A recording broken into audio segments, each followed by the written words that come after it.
It's a wonderful honor to welcome Justin Kalan to this podcast. He serves as the software engineer at Word on Fire, which is a Catholic ministry formed by one Bishop Robert Barron. And in his spare time, he blogs at molinist.org.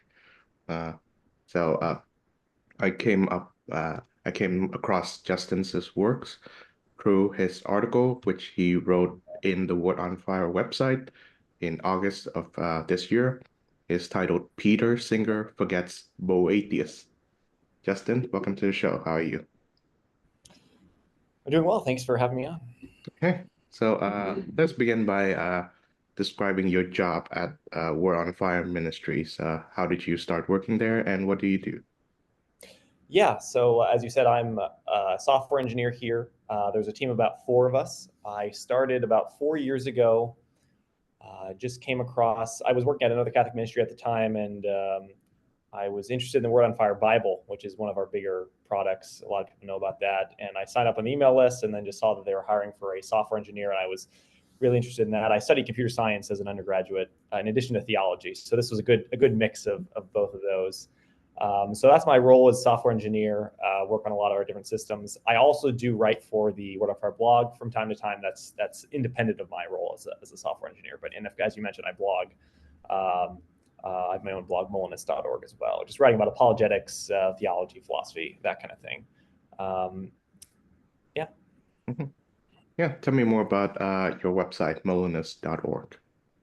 Yeah, so the name comes from a 16th century Jesuit theologian called Luis Molina. He was a important Catholic, um, either you can call him a counter reformer or the Catholics might like the term Catholic reformer better, but he's coming of age in the area after the Reformation, and his main contribution to theology was his theory on how to reconcile a sense of free will that was affirmed by the Council of Trent with a strong sense of divine sovereignty, so emphasized by people like John Calvin, Martin Luther, and the other reformers.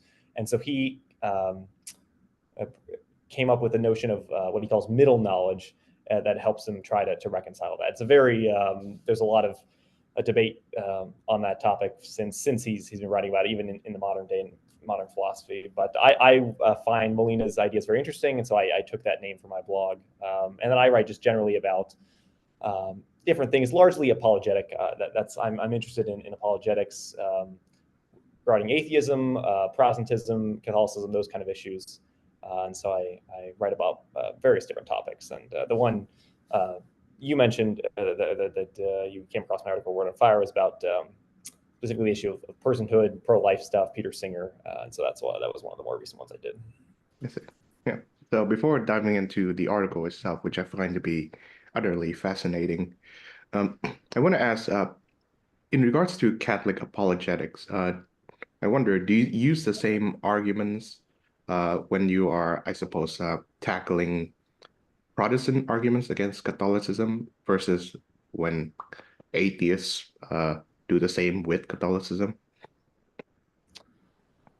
Yeah, well, I mean, you want to be consistent. So I think definitely, I think someone like Thomas Aquinas is a big, influence on me, and I think anyone in kind of the Catholic apologetics world, today, Catholic philosophy world today. So certainly, you want to be consistent in the way you're dealing with um, Protestants and with atheists. Obviously, it's different; they're coming from different points, so you can assume things you can't in other contexts. Trent Horn, who was one of the obviously he's a leading Catholic apologist in the English speaking world today. He often writes about how sometimes Protestants and Catholics as well argue like atheists when they're arguing when it's convenient to them. They're very skeptical, about certain things, but then when it's kind of an equivalent issue on their side, oh, they'll just accept that, right? So I think consistency in the way you address different sides is important. But obviously, I mean, you know, talking to an atheist and a Protestant are quite different in that they're just coming from totally different, worldviews. So you can assume a lot more with a Protestant about Scripture, about God's existence, Jesus, and so forth. So there will be differences, but yeah, I do think there is. It's easy to fall into, when you're arguing against the atheist, like, well, look all this great evidence for Jesus or X, Y, and Z, and then uh, you know. talking to a Protestant, maybe try to use a different standard. So it's definitely a challenge. Mhm. Yeah, and as you mentioned, I'm also a big fan of Mr. Trent Horn and his podcast, The Council of Trent, which is incidentally called that way. Hmm. Um, yeah, he also has a book, I believe, called When Protestants Argue Like Atheists, which I hope to read at some point. Yes, yes. Yeah. So, in your view, what did the Council of Trent, the 16th century event, not the podcast, achieve? Yes, well, Trent was a very important council in responding to a lot of the claims of the reformers. And so there was an early, I think the Fifth Lateran Council was around the time of when Luther started the Reformation, an attempt to reform, but I think it largely was unsuccessful. But Trent took up the major theological objections the reformers had, and I think provided. Obviously, I'm a Catholic, so I'm not. I have a bias here, but I think provided a pretty balanced take, but particularly on the issue of justification, other issues as well. But that's, I mean, the biggest, by sola fide is what's called one of the major principles of the Reformation, along with sola scriptura as well. And I think Trent, specifically on this issue, gives a faithfully Catholic but balanced view on justification. That's actually, as we've come to see more recently, not as different. The Protestant, obviously there's many Protestant views, but Protestants, Catholics have come to recognize more recently that our views on justification are not as different as we may have thought back in the 16th century. So, but I think Trent was able to articulate a balanced Catholic view that upheld traditional doctrines, but as Bishop Barron sometimes says, that it nodded towards the reformers. It said, "Look, here's an abuse we're gonna correct. Here's an objection. The importance of faith, the importance of the primacy of grace, accepting those things, but also recognizing a role for cooperation by human agents, free will, merit, as properly understood." And so I think it brings those things together and doesn't kind of go to one extreme or the other. I think the Catholic Church broadly Catholicism, in one way you could just say, is in fact, there's a book from Word on Fire coming out in the near future on this exact topic of the Catholic both and, that I think Christianity, Catholicism, I think specifically embodies this. There is always a both and. We don't just say, it's easier to say, oh, is Christ God or is he man? Well, let's just pick one. Well, like Arius or like many others, maybe he's just a creature. Maybe he's just God. He didn't really even become incarnate; it just appeared so, like a Docetus type thing. But Catholicism has consistently said, well, we're going to affirm both, even if it's quite difficult. And so on issues like, is it faith alone, the relationship of faith and works, and free will and grace, scripture and tradition, right? It's affirming both things and not just going to one extreme. So yeah, Trent was a critical counsel in that respect. I see. Yeah. So I'm a Catholic myself too. I was received in the church 2 years ago in 2022 September. So you're preaching to the converted literally here. Yeah, good. Interesting. I almost everyone in the apologetics space that I'm very interested in apologetics, and very few people are actually cradle Catholics. Almost everyone is a convert. Mhm. So I Wow. feel I'm a cradle Catholic, so I feel very. It's just funny that I'm unique in that way, but yeah. That's it. Yeah. Um, so when it comes to, I guess, finding common ground with Christian apologetics who are not Catholic, what have you discovered that are common between the two of you? Well, I think a lot of things, and this might segue a little bit into the specific article, because in the modern world, I think we live in a very, in the West at least, right? And we often, people from the West just speak as if the West is the whole, which of course it's not. But in the West, where we are in North America, Europe, where I am, very secular, very, there's a strong view of science, but even bleeding into what's called scientism, where you think that all knowledge is just scientific knowledge, and anything about morals or, theology or philosophy. That's all kind of bunk. Just science. Science tells us everything we need to know, which of course is not only incoherent but clearly false. So on issue, and there's when it comes to specific issues of dealing with human life, human dignity, and so forth, even if some of the words, for even freedom, even if some of the words used by, say, atheists and Christians are the same, I think the meanings are quite different. And that's why I think Catholics and non-Catholics have a lot in common in defending things like the right to life, the dignity of the human person, because we're rooted in at least a biblical tradition, a largely Christian tradition. There might be some disagreements. A Catholic's going to use natural law, appeal to that more than almost any Protestant. So there's certainly going to be disagreements there. But on issues like marriage, life, there's a lot that Catholics and non-Catholics have in common that they don't have in common with people who are atheists. Yeah. So I think we can get into the article now. But as you've alluded to earlier, the argument for the dignity of human being is something that's very important, and for us Catholics and for our other fellow Christian brothers and sisters, is something to be argued for vigorously. Why is this the case? Yes, human dignity. The term is thrown around, I think, by almost everyone will affirm that. On either side, oh, humans have dignity, humans have rights, these things like. But I think when you dig beneath the surface of human rights or human dignity and getting to, okay, what does that actually mean? Because even someone like, before get into the article, but Peter Singer, he'll say, he doesn't like the term rights, but he'll say, you can use as it's helpful maybe in some respects, but he doesn't really believe in rights. What ultimately grounds why are humans important? And has many implications, because we live in a world where we have the major ethical debates. We have things like abortion, we have euthanasia, we have issues with the human body and transgenderism, we have marriage, we've got and particularly with new scientific developments, issues about using genetic modification, making babies in laboratories and designer babies and those kind of discussions. If you don't have a solid foundation in what the human person is, then you could go very far astray on a lot of these issues. So what exactly grounds human dignity? What is the human person? Is going to lead into a lot of your other ethical opinions about what type of medical procedures are legitimate, what type of various laws do we need, and so forth. So I think it is a critical issue that Christians we need to put forward a articulate view of that. And I don't think it requires just saying, well, the Bible says this or that about human beings, though that is true and that is important. But I think we can even from just reason alone make some of these important arguments. Yeah. Just a little segue. Well, what is the Catholic theology on rights?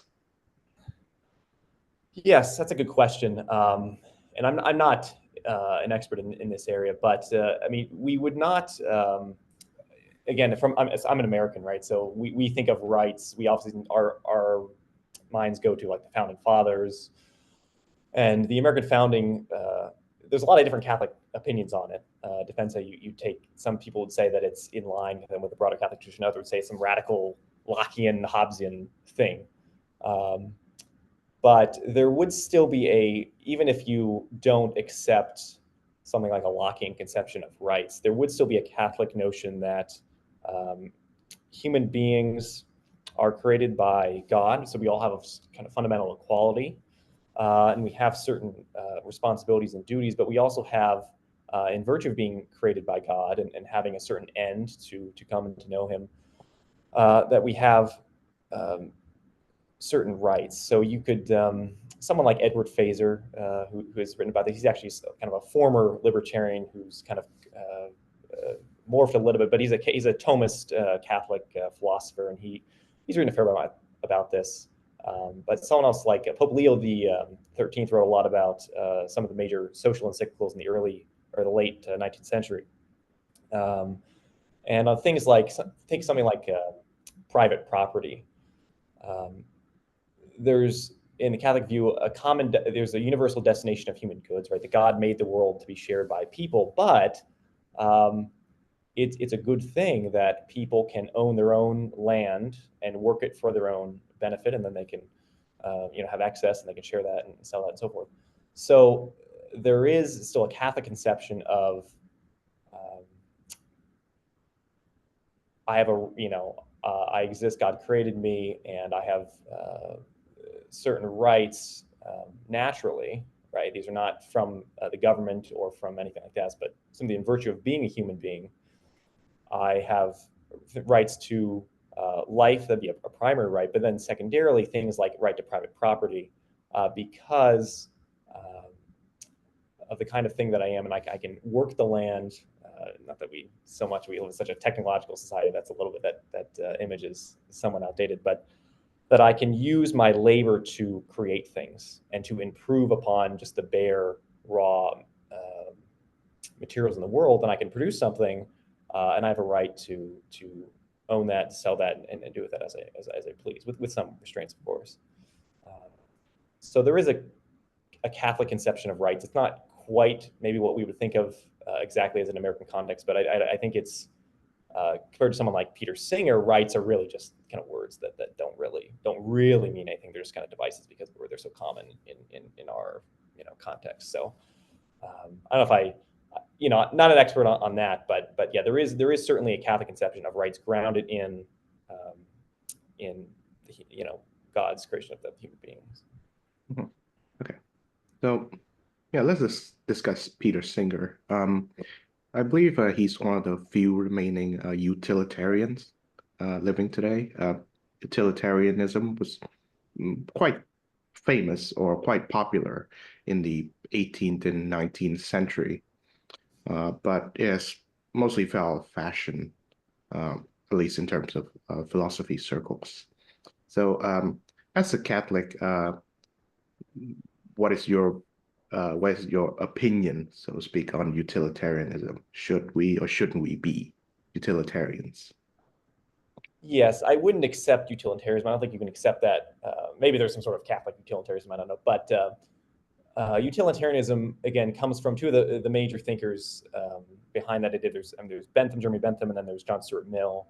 And there's various kinds. There's utilitarianism and there's various distinctions, but without getting too far into the weeds, I mean it's the idea that you should just do the thing that has the best results for human flourishing or for this or that. There can be different ways to cash that out. But doing the thing that has the best results, and which would mean that even things which seem to be themselves bad, maybe killing someone or torturing someone, could be justified because they could have such great results that kind of outweighs the bad part of that action. So from a Catholic perspective, utilitarianism is wrong because, at least for one reason, it ignores the concept of an intrinsic evil. That from a Catholic perspective, there are certain actions that are just by themselves, you cannot do them. Um, there's no circumstance that ever justifies doing them. They are just wrong in and of themselves, regardless of the circumstance. The circumstance might be relevant to your culpability, might be relevant to how bad that ultimately is, but the act itself is intrinsically wrong. You can't do it. So things like murder, killing an innocent human being, right? Or I've certainly seen blaspheming God or things like that. These are just intrinsically evil. Some people would argue that lying is intrinsically evil. There's some debate about that.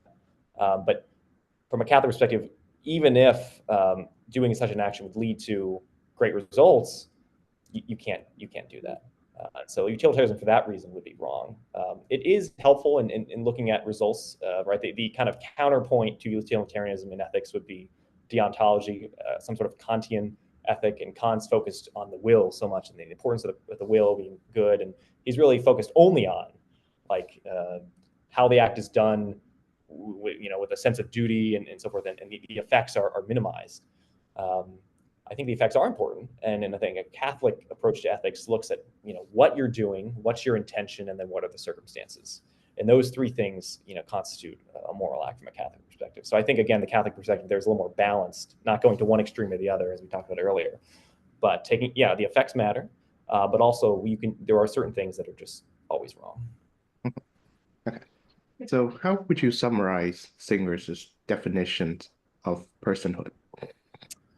Right. So Singer wants to argue that give a little bit of background. Right. He's Singer is he's an Australian philosopher ethicist, and he's famous for arguing for animal rights, and he's also famous for some of his rather extreme, I think, positions on things like abortion and euthanasia and so forth.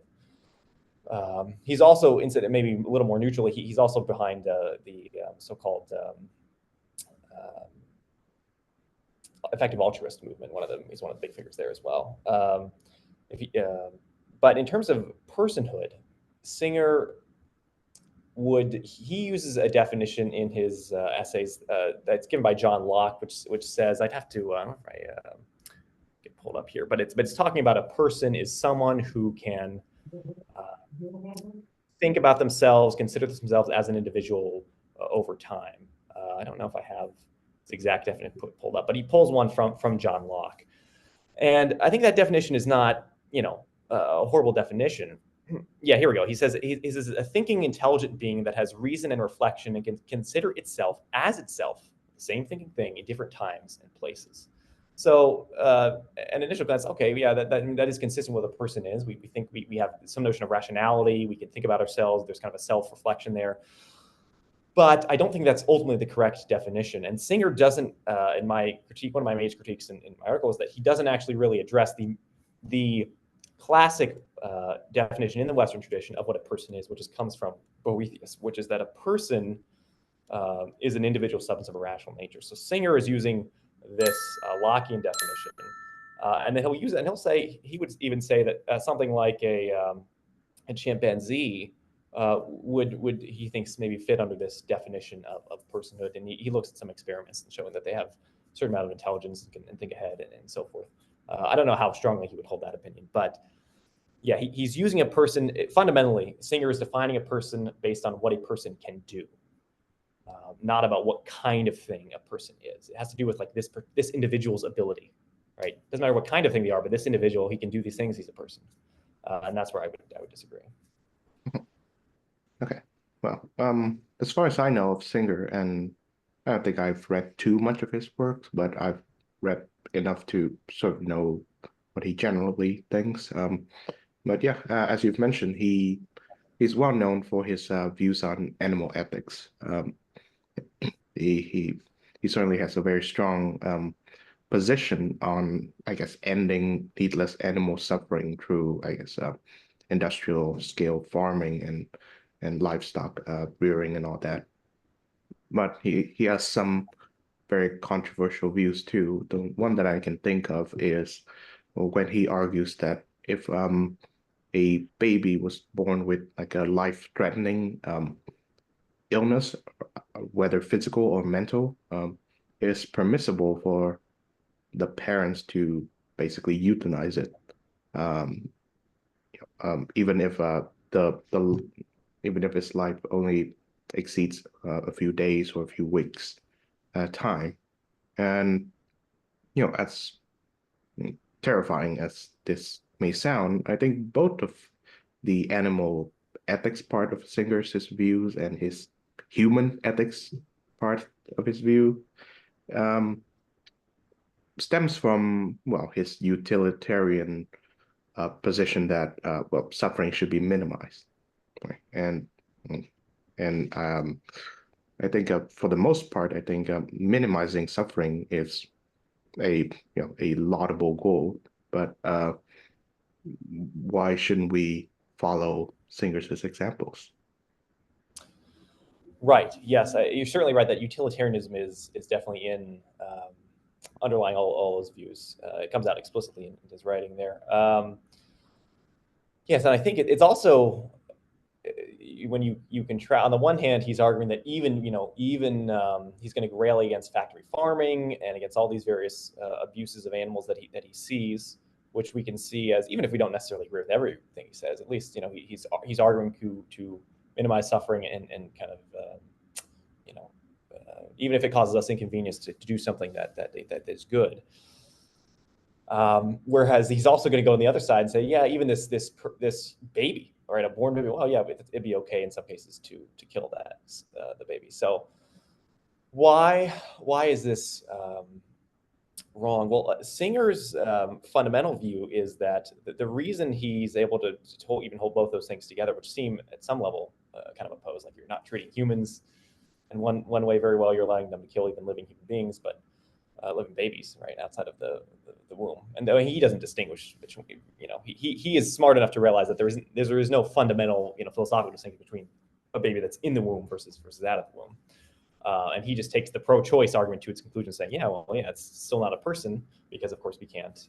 It can't. A baby, a newborn baby, doesn't have this self-reflective thought. They can't think, right? They can't do much of anything. So in that sense, he's consistent. But I think his view fundamentally is that he grounds his ground for moral consideration is in a thing's ability to suffer, and he wants to minimize that, as he mentioned. So anything, an animal, a baby, a fully grown adult human person, we have the ability. We have certain desires; those can be thwarted, and certain things can happen. So we can have we can achieve our desires, or they can be thwarted, and bad things can happen, and we can suffer.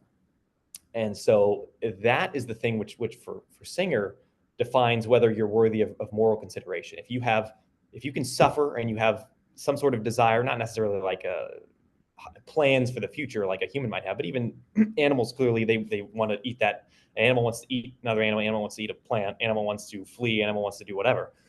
They have certain desires. And so that would ground for him moral consideration. And he thinks that we should take that in some way that all these desires should be treated equally, which doesn't mean that we're going to treat animals the same way we treat humans, because human desire and animal desire are not the same. But there is a fundamental equality there. If you can suffer, your interests need to be taken into account, and we want to minimize suffering and maximize, people achieving their goals and so forth. I think that is, I think that's wrong. I think there is a major distinction between an animal, even if it has desires, and a human being. Not because the human infant has greater mental abilities than a chimpanzee. It doesn't, right? It doesn't have greater mental abilities than a pig, probably, a newborn baby. But it is a different kind of thing. And that is metaphysically, it really is a truly different kind of thing. A pig maybe is a different kind of thing than a horse biologically, though I think in a deeper level, a horse and a pig maybe are kind of the same kind of thing. They're just they're non-rational animals. But I think a rational thing is a different kind of thing fundamentally than a non-rational thing, and so that is a very important distinction ethically. And Singer disagrees with that, and maybe we can get into his argument for why he thinks that. But So, a couple of questions ago, I asked you about the Catholic theology of rights. So, um, how would a given Catholic answer the question, should animals have rights? yeah, that's a good question. I think Catholics answer that differently. I quoted Thomas Aquinas in my article, so his view, which maybe would be people think a little bit too harsh or something like that, but he would say that non-rational things in the world exist for the sake of rational things. Speaking of human beings, specifically here, rocks don't really exist for angels, I don't think, but or plants. So in that sense, there's nothing like the right to human life. God gives a person life, and so no other human has the right to take that away. This is something God has bestowed on that person, right? Nothing equivalent to that would be said for an animal, right? God didn't give this deer the right to life. You can't harm this deer because God gave him the right to life.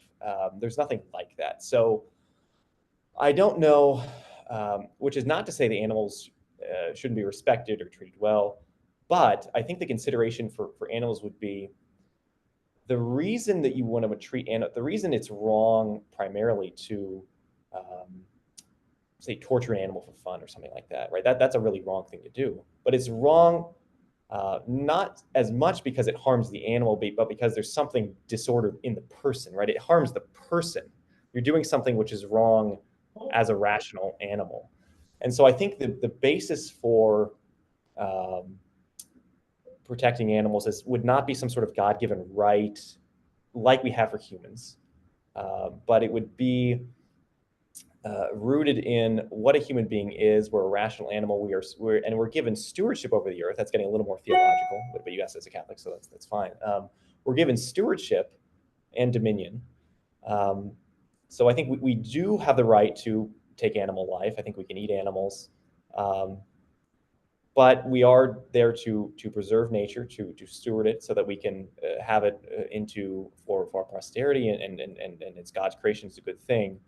But yeah, I think there's a fundamental difference between the right to life of a rational thing and whatever rights an animal might have. I don't know that you can really seriously ground rights language. I think if you're going to say animals have rights, you're speaking equivocally than with human rights. That'd be my sense. Right. So, yeah, as you've mentioned, humans are called by God to have stewardship and dominion over the natural world. So, how should we consider these two responsibilities?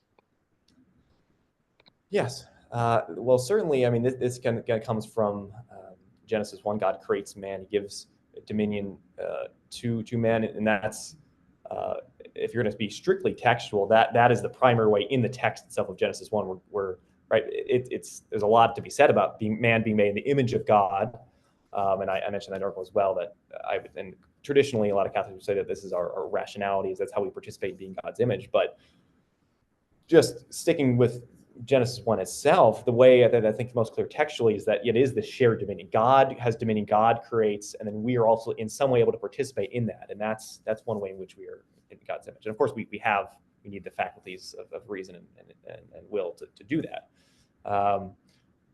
But yes, we're given this, uh, you know, kind of a right and a duty. So we have dominion over the earth, so we can subdue animals, we can farm with animals, we can eat animals. But at the same time, the environment that we live in is something that we need and something that is good, and so we need to preserve it. So conserving the environment. I know not to get political at all, but we often sometimes we think of this. Oh, these are liberal or conservative issues. Um, I think anyone who wants to environmentalism is considered kind of a progressive thing, but I think fundamentally it seems to me that it'd be more of a conservative thing. Something any Christian should say, look, we need God gave us this earth, and we want to have it and keep it, enjoy it, and have it for our children.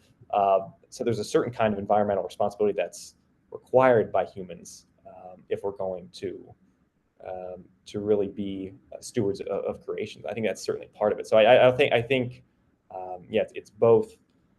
We can cut down forests and we can kill animals and we can farm with them and so forth.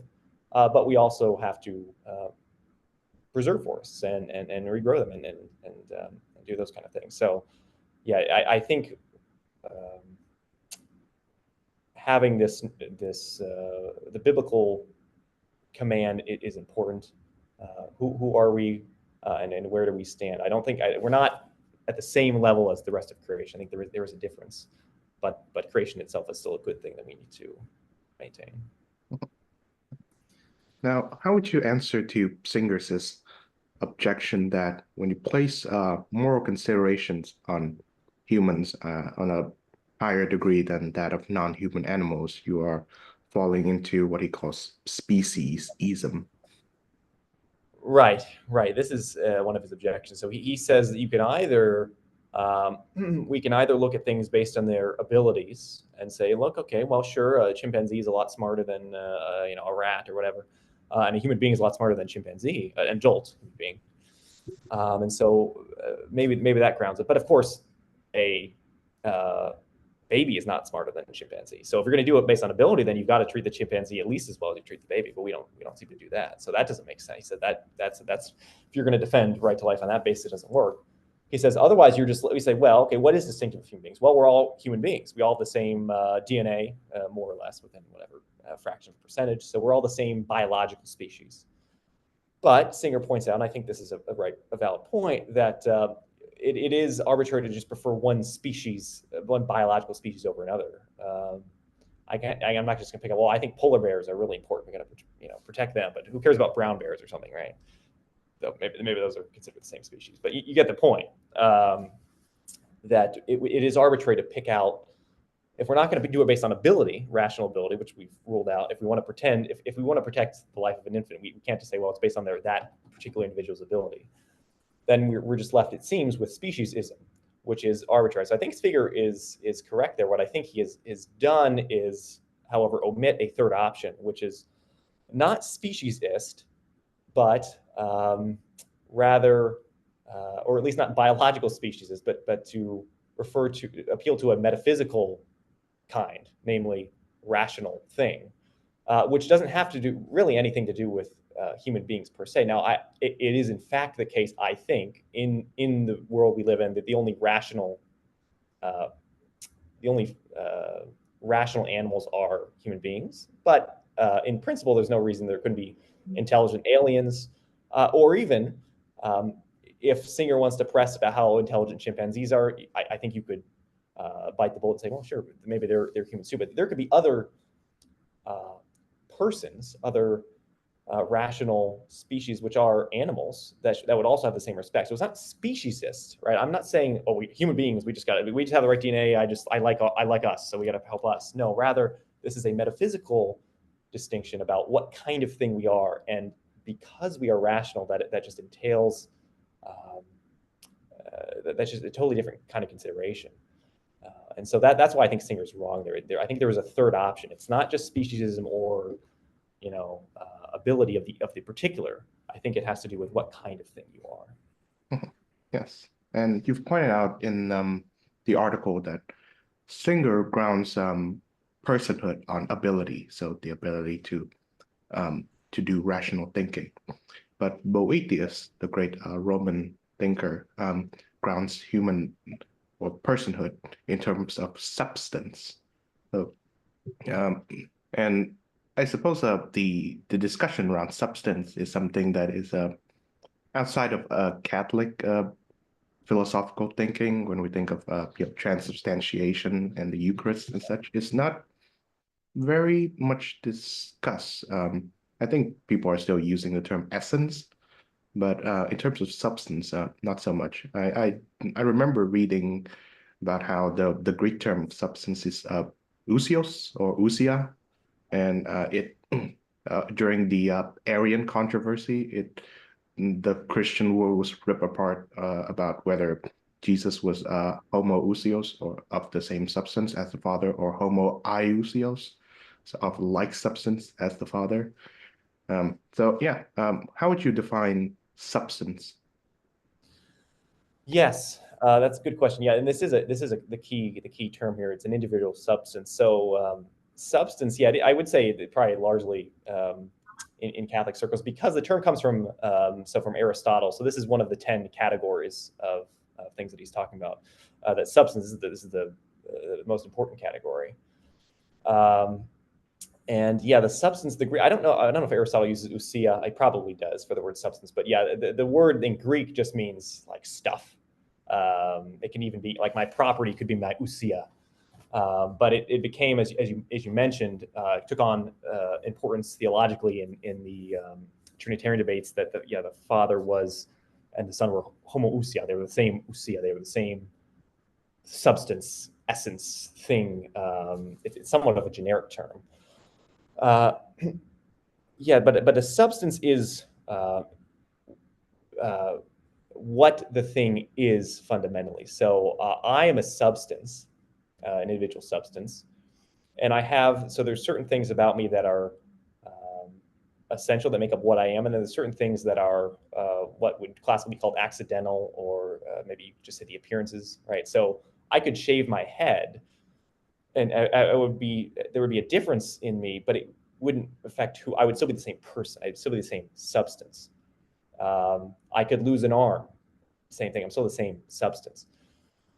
Um, Whereas if I were to die and my body were to decompose, uh, there might be a body left there that looks like me, but it wouldn't be the same substance. And very quickly it wouldn't look like the same substance. It would decay because it is a different thing. So yeah, substance is kind of the underlying reality. What a thing is at bottom, even if underneath some of the appearances, and even if some of the appearances and accidents change, there's some underlying thing that unites them together.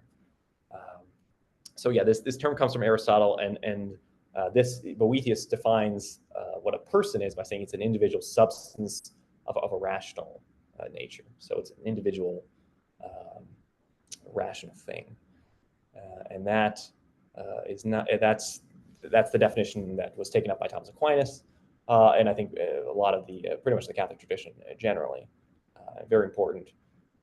And so I think that the notion of substance is an important one um, in defending what is a human being. Mhm. Yeah. So I suppose two things can be derived from Boethius's grounding of personhood based on substance. One can say that our substance determines our ability. So my substance of man allows me to think rationally and to speak with a fellow human like you.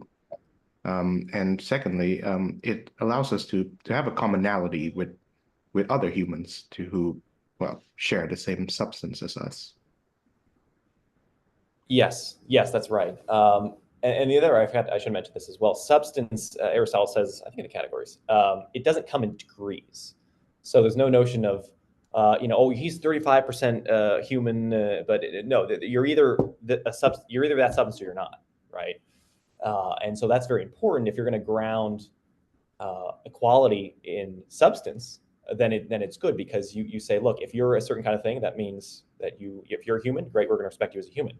You can't be 50% human, 75% human, right? So I think in grounding human dignity, we have to ground it in something that is kind of yes or no, right? You're this thing, you're not. If you ground it in something like intelligence, well, intelligence comes in degrees. Certain people are way smarter than other people. So are they more human? Are they more persons? Are they more worthwhile? Well, I think the moment you shift to something which comes in degrees, you've got real problems for grounding human dignity. But as you point out, a substance, yeah, this is something. I am this thing, and we're the same kind of substance. We're the same. We're all humans, and it's a good ground for human equality because it doesn't come in degrees, and it's shared by all of us. So yeah, that's a very important point in these discussions. Yes. So as an aside, since you and I both mentioned the Arian controversy, so I suppose you can imagine yourself being in the early church at that time, and you've taken the position that Jesus was of the same substance as the Father, as Orthodox Christians would believe. How would you argue against the Arians who would say that he is merely of like substance? Yeah, well, that's a good question. Yeah, I think the key is going to be looking at. I mean, at one point, most the soul of theology is sacred scripture, and so Arians and the Orthodox would go to these texts and kind of battle them out. But I think um, that what you have in Scripture, even if it's not always as clear as we'd like it, um, which is certainly relevant to we talked about Protestantism a little earlier, and I think the Trinity is it's maybe not as it's hard. These are difficult issues. It's really easy to fall into error here, and Arianism is not at all a stupid thing. It makes a lot of sense, but Scripture affirms that Jesus really is God in I think the fullest sense. Obviously, the prologue to John's Gospel is very important there. That the Word was with God, and the Word in the beginning was the Word, and the Word was with God, and the Word was God. And I think John, the way the Greek is there, it's probably the most abbreviated way you could say both distinguish the Word from the Father, but also say that they share the same nature. He does that in the Greek. I think about that is as well as you can, and that they really are that they are both theos. They are God. There's a distinction there. The Word was with God, right? So there's some distinction, but not a distinction of nature, not a distinction of kind, of substance, where we were talking about, right? The same fundamental kind of thing. So I think you would go to the biblical texts. John is particularly strong in that regard, but Paul as well as some of the other works in the New Testament. That way, that's a whole. I mean, debates about that are still going on. People like Dale Tuggy, who's a Unitarian, so not an Arian. Actually, he's actually more radical than Arians. He's around today. He's an analytic philosopher. Does a lot of these debates with Christians and stuff like that. So you can always debate these passages, but I think Scripture affirms that Christ really is the same. He's not a god. He's not a demigod. He is God, and so you've got to affirm that he is the same kind of thing as the Father. Yeah. So, as much as I know about Boethius, he, of course, is a Roman, but he lived during a time when Christianity has been around for hundreds of years. And I'm not sure whether he lived after Constantine or whatnot. So what did Boethius make of the Christian religion? Yes, so Boethius is I think fifth into the 6th century figure, and he is his most famous work is called the Consolation of Philosophy, which he writes in. He's a Roman senator. Actually, this is after the fall. Roman has fallen at this point, but kind of the remnants of Rome are still there. So there's still kind of a functioning. There's a Senate and so forth.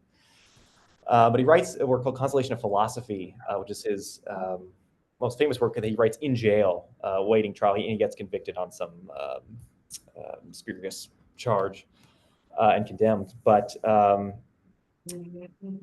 this work, so Consolation of Philosophy is not explicitly a Christian work, though Boethius himself was a Christian. And I think would be considered. I think would be a saint. We don't refer to him as Saint Boethius. I think just because of I think his name, the fame is with his name rather than with his religious title. But so he is. Yeah, but his most famous work is not an explicitly Christian. It's not an explicitly Christian or Catholic work. It is theistic, but it's about philosophy and wisdom and so forth. And he's bringing a lot of the Platonic tradition into Christianity, and that was certainly the dominant philosophical strain at that in the late patristic, early medieval period. Platonism was the dominant, really from the beginning. Platonism was the dominant philosophy among Christians in terms of drawing from Greek philosophy, and then of course Aristotle comes in the Middle Ages as well. So yeah, not an expert on Boethius. I've not read too much. I've read Consolation of Philosophy, but yeah, he's an important figure. He wrote about music. One of his famous things. So in terms of medieval education, Boethius is a big figure for some of the liberal arts as well. Well, so based on the life of Boethius, you can clearly see that he spent his final years, suffering. Basically, he was in prison on, most likely false charges, and he was executed during the time between time when he was in prison and when he was executed. He wrote, as you've mentioned, The Consolation of Philosophy, and I'd like to bring it back to Singer. So, how are these two thinkers who are separated by centuries, even a millennia and a half, think of suffering? Yes. I think that's a good question. I think for Boethius, and I think for the Catholic tradition more generally, suffering and evil, it's a challenge because we wonder why God allows suffering. So in that sense, we're asking a different question than someone like Singer would ask. He doesn't really have that question. But the goal of the Christian would not be to, it wouldn't be exactly the same as Singer. It would be to eliminate all the suffering that we can. Certainly, it's good to help. We want to help other people. We want to, donate to charities and so forth. But suffering is a means to sanctification, and it's a way in which we can participate in the sufferings of Christ. Which is, of course, a lot easier to say that than to when you're undergoing your suffering to think about that and to do that. But I think the Christian outlook on suffering, especially for early martyrs, early people who are condemned, like Boethius, is going to be a lot different than Peter Singer, who says, look, we want to be effective altruists. Let's see how we can maximize our money and our time and just help eliminate all the suffering we can. That's not wrong per se, but I think there's a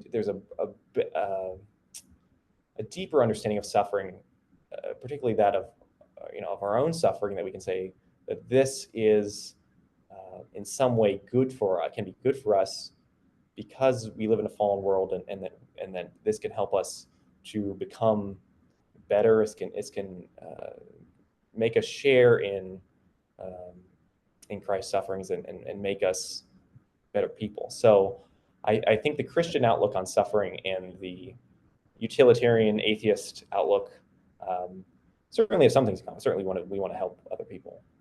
But I think there's a lot more to consider from the Christian perspective. Yeah. So when we think about Christ's suffering on the cross, to what extent does that alleviate our own suffering or makes our suffering more significant? Yes. St. Paul has there's the famous passage in, I think it's in Colossians, where he says that we can suffer to make up for what's lacking in the sufferings of Christ. So, but there's this way in which our suffering and Christ's sufferings are linked together. What Christ's suffering, what his Christ's suffering on the cross does is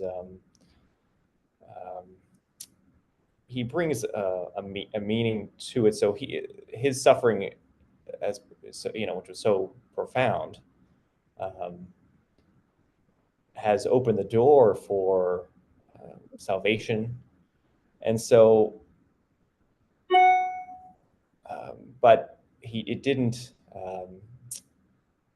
We're in this middle stage between, say, the next life and Christ's suffering and his suffering and death, that we can share in Christ's life, we can have eternal life, but we're not experiencing a perfect world. And so our suffering can bring us closer into the character of Christ, and shape us into how he was on the cross. And his suffering on the cross, gives meaning to that the suffering we have, it's not, it's just, on Singer's view, bad things happen. We just live in a world such that, people die, people have disease, family members die, there's mental illness, all this kind of stuff. But I think if we have a notion of divine providence and of the cross, we can say, look, this is not some accident that's happening to me. This is something which God has allowed, in which I can mirror Christ. I can, in some small way, participate in what Christ, in Christ's sufferings. I can share that with Christ, and I can allow this to transform who I am, and I can respond to the suffering in a certain way that allows me to be more like Christ. How did he respond to suffering, right? So I think, in light of the cross, in the light of divine providence, suffering it has a lot of meaning and value, and so we can in some ways embrace it. At the same time, we can try to alleviate other people's suffering. Whereas I think for Singer, it's just tough, and we gotta deal with it. Mhm. Okay. So you mentioned that Singer is an important backer for the effective altruist cause. So to what extent should Christians be effective altruists? Yeah, that's a good question too. I think it's certainly fine to it's sort of fine. It's good to want to donate to charity, and effective altruism is this notion of trying to be um, really have impact. Again, going back to utilitarianism, is it's to we want to minimize suffering and maximize kind of the best results here, maximize flourishing and so forth. So to be an effective altruist, you want to it's not just, well, I give some money to charity, I give some money to this or that. You want to be really um, intentional about that and give to effective charities, right? So, well, I can give $100 to this charity, or I can give $100 to this other charity, and one of them maybe is way more efficient. They use their money, and their money goes a lot farther. So, okay, well, let's give to that one, right? So the movement is about maximizing this, and part of that could even be, well, how can I be effective altruist? So maybe maybe making more money is going to help me give more away, and so there can be some somewhat counterintuitive elements in that as well. Overall, I think that we should be altruistic. I do think, however, um, if I had to make a critique of effective altruism, or at least Singer's portrayal, and he's one of the main figures pushing this, is that there's an error in it where things that are very distant from me or from any individual person are treated with the same weight as things which are very near to me. So Singer, for example, gave a TED talk a couple of years ago, I think, on effective altruism, where he gave an example of a person in, I think, China. A person was run over by a car, was on the street, suffering, obviously very, very injured, and people just walked by, And he said, "Look, hey, would people in this room, would you just walk by, or would you attend to this person?" And most people said, I'd attend to the person, right? He said, "Okay, I mean, fair enough, but you think you're better than the people you saw on this video, but there's a starvation, there's a drought or a famine in XYZ country, and you're not giving money to that. So that's really the same." Because human life is human life, and we just got to treat everyone the same. Now, I think it's good to give charity to causes that are in distant lands. I think that's fine, but I don't think there's an equality between something which is close to you and something which is far away. And I don't mean close geographically as much. I mean it's probably going to be geographic, but my responsibility to my family is greater than my responsibility to some person across the world. We're all fundamentally humans, but I do think there's a difference in obligation. My responsibility to my daughter, to my wife, my family, and so forth does outweigh other things. And I think if you're to press some of the effective altruist ideas, you've got to be as effective as possible. You've got to, maximize this charitable giving. I think it would be difficult to even justify doing thing like, oh, should I, throw a birthday for my child, or should I spend that time, or spend that money giving it to someone in Africa? I don't know how an effective altruist would really justify doing things for your own family, even though it's clearly good to throw a birthday party for your child. So I do think that's problematic, that this treating all the suffering in the world as if it's equally my responsibility. It's not. I have a responsibility to myself, my family, and then it kind of works out. Think of concentric circles from there. And I think those are two different views, where he would, I think, see things very equally. My concern for the Amazon rainforest is the same as my concern for my family, or something like that. Well, I just don't think it is. So I think it's good to be altruistic. I think it's good to say, hey, yeah, pick a charity that's effective. I think that's fine as far as it goes. But the notion that we should treat these things equally, I think, is wrong. Okay. So finally, you've mentioned at the beginning about the certain socio-political controversies that we may have today in regards to personhood. So abortion and euthanasia, and the question of marriage, as well as the transgender question. So with Boethius's grounding of personhood in terms of substance and mind, how would this help us in arguing for our case in regards to these issues that we've mentioned? Yes, I think it's very good. I think this notion of an individual substance, and I think that may be mixed with an Aristotelian view of the person. I would maybe add that in as well, of just thinking of the person as um, a body soul composite, but not like the body, not that the soul is trapped in the body. That's kind of how the notion of, right, we're an individual substance. I am not my soul. right? I'm not just a physical thing either, but I'm a soul and a body, but it's a unity. Um, I think that is very important. I think you can talk just to give a couple. I mean, certainly right to life abortion.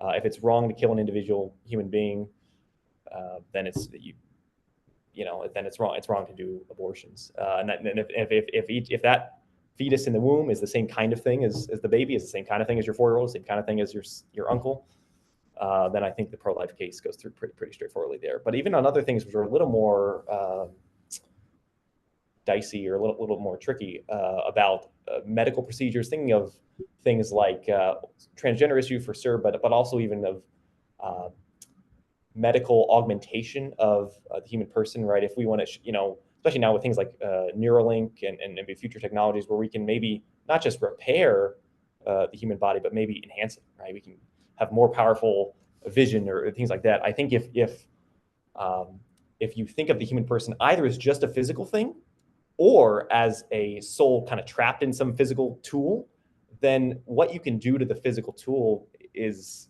it's hard to limit that. If I'm just a physical thing, well, sure, I can enhance myself. Or if I'm just a soul that's trapped in a physical tool, why don't I just make the tool as best as possible? But if you really are your body, it then that does change things. So I think that you can how we're going to find what is medicine, right? It's not just improving the human body, right? It's a human being has a certain nature, and we have a certain end, and so we can do things to repair dysfunction, but enhancement is a totally different kind of thing. And I don't think arguments against that can be properly grounded unless there's this traditional Catholic view of the human person. Not that it's explicitly Catholic. I mean, you could as another Christian hold that, but the view that is uh, in the Catholic tradition, right, that we're an individual substance or a body soul composite, that I think would really does. I think that's the view you need to have if you're going to oppose a lot of these various medical views, and certainly has relevance to pro-life issues and euthanasia as well. Okay. Well, on that note, thank you very much, Justin Kalan, for joining the show. Yeah, it was great to be on. Thank you so much.